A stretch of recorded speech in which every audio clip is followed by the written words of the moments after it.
अस्सलाम वालेकुम my dear students.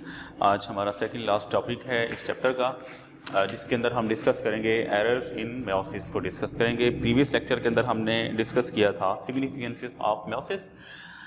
आज हम एरर्स इन मेयोसिस को डिस्कस करेंगे और इसके साथ साथ हम कंपैरिजन भी पढ़ेंगे माइटोसिस और मेयोसिस का। वो रिवीजन में है, पहले भी देखा हुआ है इसको।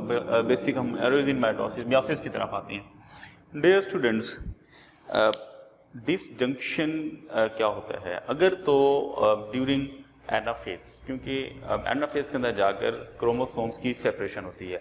अगर हम माइटोसिस की बात करें तो सिंगल क्रोमोसोम होता है तो क्रोमेटिड सेपरेट हो जाते हैं। अगर हम मेयोसिस की बात करें तो एनाफेज 1 के अंदर वहाँ पर होमोलोगस क्योंकि क्रोमोसोम होते हैं, पेयर होता है क्रोमोसोम का, तो एक एक क्रोमोसोम सेपरेट हो जाता है। That is a normal separation of the chromosome in mitosis and meiosis, anaphase 1। तो that is a normal separation of the chromosome, that is called as disjunction. इसको आप कहेंगे डिसजंक्शन, जब क्रोमोसोम की सेपरेशन नॉर्मल होगी। देखिए, हम सपोज करते हैं कि हमारे पास है जी माइटोसिस की मेटाफेज, तो इसके बाद हमारी एनाफेज स्टार्ट होती है, पुलिंग फोर्स होती है, तो एक क्रोमेटिड इस तरफ, एक क्रोमेटिड इस तरफ, तो फिर ये सिचुएशन बन जाती है इस तरह की। That is a normal separation mitosis के अंदर। अगर हम मेयोसिस की बात करें तो मेयोसिस के अंदर भी कुछ इस तरह से होता है। वहाँ पर हमारे पास होमोलोगस क्रोमोसोम होते हैं, तो एक क्रोमोसोम एक तरफ जाएगा, दूसरा क्रोमोसोम दूसरी तरफ जाएगा। ये हम नॉर्मल सेपरेशन है, that is anaphase 1, that is anaphase of the mitosis. तो अगर हम एनाफेज 2 की बात करें तो वो that is as like to mitosis, तो वो इस तरह से होगी।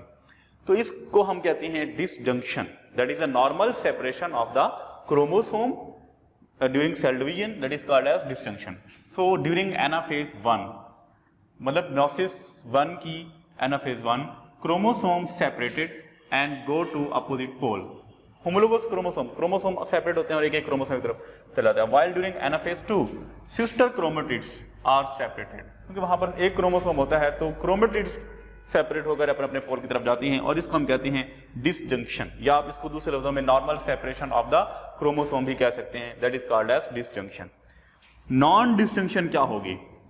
नॉन डिसजंक्शन जाहिर सी बात है, अगर separation of the chromosome normal नहीं है तो अब नॉर्मल सेपरेशन होगी, तो उसमें अब normal separation of the chromosome it is called as non disjunction. अगर क्रोमोसोम की सेपरेशन नॉर्मल नहीं है तो उसको हम कहेंगे non disjunction. Sometimes separation of the chromosome is not normal, that is called as non disjunction. अब ये देखना है कि ये तो नॉर्मल सेपरेशन है, ये तो हमने पहले भी पढ़ा।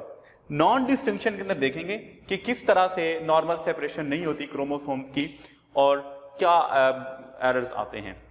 बेसिकली हमारा कॉन्सिक्वेंसेस नॉन डिस्टिंक्शन के बारे में है, नॉन डिस्टिंक्शन को हमने डिस्कस करना है। तो नॉन डिस्टिंक्शन के अंदर क्या होता है? देखें डियर स्टूडेंट्स, हमारे पास ये एक क्रोमोसोम है, ये हम माइटोसिस की बात कर रहे हैं। तो जब इनकी एनाफेज के अंदर स्पिंडल फाइबर्स की कॉन्ट्रैक्शन होती है और ये कॉन्ट्रैक्ट होती हैं, जिसमें हमारे पास जो क्रोमोसोम होता है इसके क्रोमेटिड लहदा हो जाते हैं और इस तरह से फिर ये हो जाता है यूं। हमारे पास हो सकता है यहाँ पर प्रोटीन मिस हो जाए, और ये वाली जो स्पिंडल फाइबर है इसकी प्रोटीन मिस होने की वजह से ये इसको अपनी तरफ न खींच सके, तो हो सकता है पूरे का पूरा क्रोमोसोम वहाँ चला जाए, ये क्रोमेटिड यहाँ पर एक्स्ट्रा हो जाए वहाँ पर इस जगह के ऊपर। अगर हम बात करते हैं यहाँ पर ये मेयोसिस 1 की बात करते हैं, एनाफेज 1 की, क्योंकि वहाँ पर पेयर ऑफ क्रोमोसोम होते हैं हमारे पास, तो यहाँ पर सपोज हो सकता है कि कोई प्रोटीन मिस हो जाए, जो स्पिंडल फाइबर को बनाने वाली प्रोटीन है जिसको हम कॉन्ट्रैक्टाइल प्रोटीन कहते हैं, तो हो सकता है कि पूरा का पूरा पेयर वहाँ पर चला जाए। जब वहाँ पर पेयर जाएगा तो हमारे पास नॉर्मल क्रोमोसोम नंबर होता है 46, जब एक एक्स्ट्रा आ जाएगा तो इसको हम एक ऐड करेंगे तो 47 नंबर ऑफ क्रोमोसोम इस तरफ हो जाएंगे। यहाँ पर 46 नॉर्मल होते हैं, तो यहाँ पर एक कम हो गया, वहाँ पर चला गया, तो यहाँ पर हो जाएंगे 45। तो इस तरह से एक साइड पर नंबर ऑफ क्रोमोसोम लेस हो जाते हैं, दूसरी साइड पर नंबर ऑफ क्रोमोसोम एक्स्ट्रा हो जाते हैं। ठीक है, तो ये हमारे पास है नॉन डिस्टिंक्शन, इसको हम कहेंगे नॉन डिस्टिंक्शन कहते हैं। तो नॉन डिस्टिंक्शन के रिजल्ट में जो हमारे पास ये 47 के है या 45 का जो गेमीट बने हुए हैं हमारे पास, जब ये फ्यूज करेंगे किसी नॉर्मल के साथ तो जो बेबी प्रोड्यूस होगा उसके अंदर एबनॉर्मलिटीज होंगी। कौन सी एबनॉर्मलिटीज देखी जाती हैं? मोस्टली किसी के हाथ नहीं होते, लेग्स नहीं होती, ठीक है, तो गेज वगैरह जिस तरह से होते हैं, तो ये जो सारी एबनॉर्मलिटीज हैं ये इस वजह से होती हैं। Non distinction result in the production of the gamete which have इधर मोर और लेस। मोर के एग्जांपल हमारे पास 47 है और लेस हमारे पास 45 हो सकते हैं। Then the normal number of chromosome हमारे पास 46 होते हैं। लेस अगर होगा तो 45 हो सकते हैं, तो अगर हमारे पास एक्स्ट्रा होगा तो 47। So in such abnormal gametes fuse with the normal gametes result in the abnormal number of the chromosome in the next generation। जो बेबी प्रोड्यूस होगा नेक्स्ट जनरेशन उसके अंदर abnormal number of chromosome होंगे। So example हमारे पास 45 और 47 number of chromosome in the human के अंदर ये हो सकता है, जिसमें हमने अभी बताया आपको कि हैंड नहीं होते या लेग्स कोई भी पार्ट बॉडी में हो सकता है, गैस वगैरह होते हैं इस तरह से। तो ये था हमारे पास एरर्स इन मियोसिस के। मियोसिस के अंदर एरर्स आ सकते हैं, गलतियां आ सकती हैं, ठीक है। तो उसके रिजल्ट में हमारे पास ये जो हमारे पास माइटोसिस था, ये हमने एरर इन माइटोसिस पहले भी डिस्कस किया, जिसमें benign tumour malignant tumour discuss किया था। मियोसिस हमारा बेसिकली टॉपिक है कि मियोसिस के अंदर किस तरह से अगर एरर आ जाए तो कौन सी अबनॉर्मलिटीज आ सकती हैं। तो डियर स्टूडेंट, ये था हमारे पास एरर इन माइटोसिस। छोटा सा टॉपिक है हमारे पास, comparison between mitosis and meiosis. ये हमने प्रीवियस लेक्चर्स के अंदर डिटेल में डिस्कस किया। Prophase, metaphase, anaphase, telophase, mitosis की भी डिस्कस की, फिर मियोसिस 1 की डिस्कस की, प्रोफेज, मेटाफेज, एनाफेज, टीलोफेज 1। तो ये सारा उसके अंदर हमने थोड़ा सा कंपैरिजन बताना है कि दोनों के अंदर क्या डिफरेंसेस है हमारे पास। अगर हम डिस्कस करें माइटोसिस को, उधर से हमने मायोसिस को डिस्कस किया, तो हम देखते हैं कि माइटोसिस के अंदर जब क्रोमेटिन मटेरियल कंडेंस होता है तो हमारे पास क्रोमोसोम का स्ट्रक्चर बनता है। यहाँ पर भी क्रोमोसोम का स्ट्रक्चर, क्रोमेटिन मटेरियल कंडेंस होगा और क्रोमोसोम का स्ट्रक्चर बनेगा।